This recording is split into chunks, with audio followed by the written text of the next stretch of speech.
As promised, the third and final video of hypothesis testing with a binomial, and in this video we're going to look at finding the critical region. So, standard problem to start.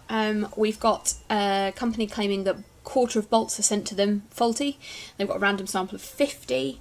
We need to give two reasons why a binomial distribution might be a suitable model.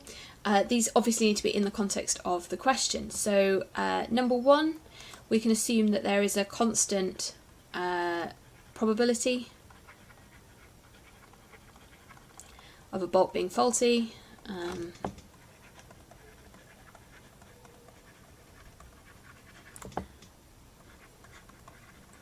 And we've got two outcomes. The bolt is either faulty or it's not. You could, of course, have anything to do with the independence of the bolt, one bolt from another, or to do with the fixed number of trials. Any one of those four would be fine. So I'm going to pick two outcomes. A bolt is faulty or it's not.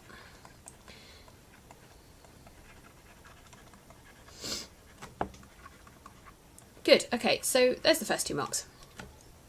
Using a 5% significance level, find the critical region for a two-tailed test. Two-tailed test. To test the hypothesis that the probability of a bolt is faulty a quarter of the time. It says here, and this is quite key, the probability of rejection in either tail should be as close as possible to 0.025. So we're not going to go for strictly less than 2.5%.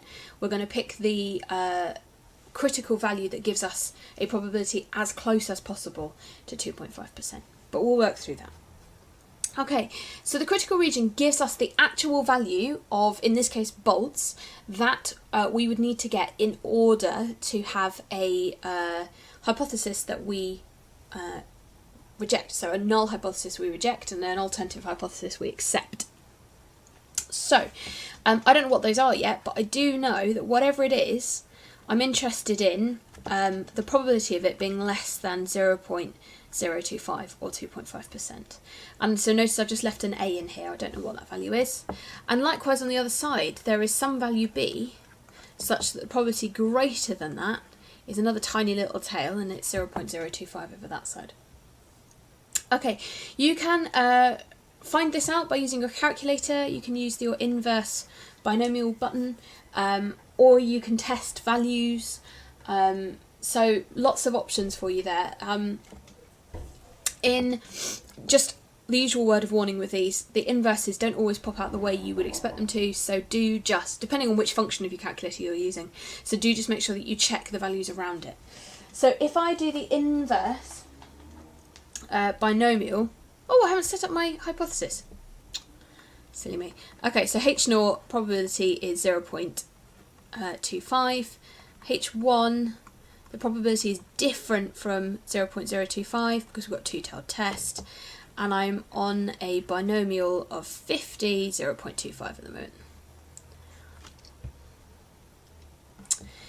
So yes, the inverse binomial then on this value, 0.025, is basically what I'm trying to work out. So the probability of x less than or equal to 7, it turns out, gives us 0.045, which is slightly above. X less than or equal to 6 is 0.0194, which is less, and this value here, so the probability of x less than or equal to 6 is the one closest to 0.025. So on this side, A is 6. On the other side then, I can't work out a greater than probability unless you're using the upper and lower bounds on the CG20 or CG50. If you're using anything else though, you're going to have to switch this around. So if I'm greater than or equal to B, then when I look to the left of that and I look smaller than, I don't want to include B. I want to, oh, that was not the right symbol. I want to go one less than B. And that's obviously 1 minus that, and that gives me a new equation to rearrange and solve. If you move things around that inequality sign, you eventually get to the point where this probability has to be greater than 0.975. So all I've done is just rearrange the above line to give me that probability. Again, using the inverse binomial function on your calculators in any form, whichever calculator you've got. But again, just being really careful that you've checked around that value. We find that the probability of x less than or equal to 19 is 0.986, and the probability of x less than or equal to 18 is 0.9713. Now in this case, probability of x less than or equal to 19 is the probability that's above 0.975, but we've been asked for the probability that's closest to that, the 0.025 tail, and that means that I need to take 18 because this one is slightly closer than the other one. So that means then that b minus 1 is 18, in which case b is 19. So my critical values, there we go, values are anything less than or equal to 6 even, or that should be a union, there we go, anything greater than or equal to 19. We're now asked to find the actual significance level of this test. So this is taking the probabilities that we had in the last question and adding them up to work out basically how close to 5% we were. So that's the probability of x less than or equal to 6 and the probability of x being greater than or equal to 19. Well, that gives me 0.0193, add the 1 minus 0.9713 that I had before, and that gives me 0.0481, which is a 4.8% significance. So we're actually under 5% there. Okay, part D. In a sample of 50, the actual number of faulty bolts was 8. Comment on the company's claim in light of this value, and we have to justify. Okay, well, now we know the critical region, we know the number of bolts that we would need to have in order to make the company's claim false. So the fact that 8 is not in the critical region tells me that we need to continue to accept H0. We don't have a significant value there, so there's not enough evidence to reject the company's claim.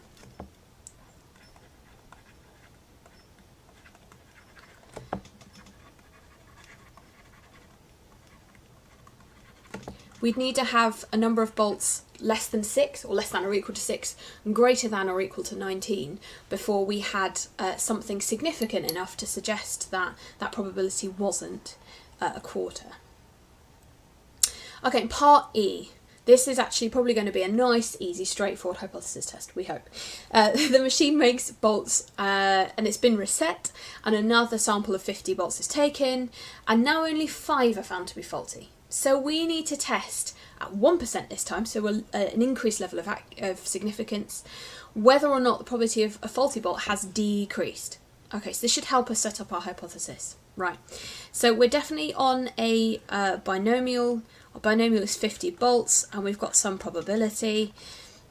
Our current understanding is that the probability is 0.25, a quarter of bolts. And now I want to suggest the hypothesis that actually it's decreased.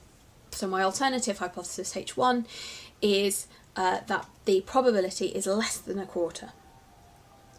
Okay, let's test these 5 then. So again, as I did in the last video, I'm not just going to look at the probability of x equaling 5, because that is the probability of x being 5 and nothing else. And that's not a particularly strong statement, because the probability of getting exactly 5 is quite rare out of potentially 50 bolts.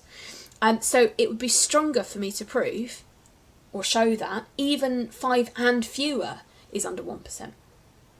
So that's what we're going to do. So that probability then is 0.00704. Well, 0.007 is less than 0.01, which is my 1% significance. And therefore, I can accept H1. Because the likelihood of me getting only 5 bolts faulty when the probability is a quarter is like less than 1%.